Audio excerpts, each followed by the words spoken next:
Yan mga ka-upload, mga ka-exaplod oh. Good morning daw, good morning. Ayun nga pala si Muning, nakabalik na. Nakabalik na kahapon.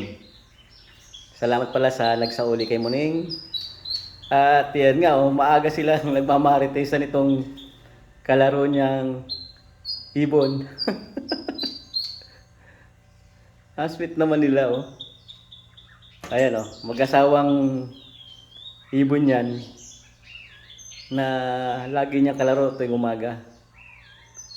Actually, hindi lang tuwing umaga. Minsan inaabot ako sila tanghali. Ganyan sila palagi.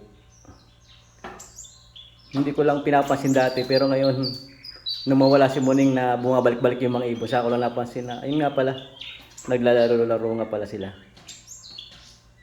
Yan o. Oh.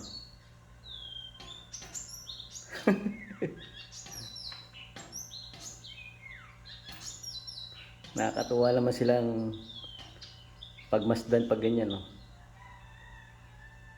Ayan, Muning. May kalaro ka na. At hindi lang yan ang kalaro mo.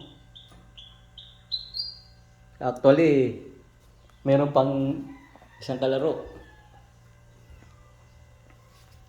Nasaan na? Ito ba na? Dalawa na yung pusa natin. Kasi akala namin hindi na makakabalik si Muning.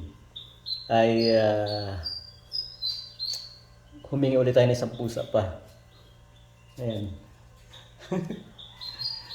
Ning? Oh, good morning. Ba't ka nagtatago sa dilim? Good morning. Doon ka oh, yan oh. Nakikipaglaro yung magkapatid ba to? Kapatid yata to eh. Ayun oh. Nakikipaglaro siya. Nasaan yung mga kalaro mo? Iwanan ka na ng kalaro mo? No, andyan lang. Sige, magmaritisan muna kayo dyan. Sa mga nanonood, good morning po. Bye-bye.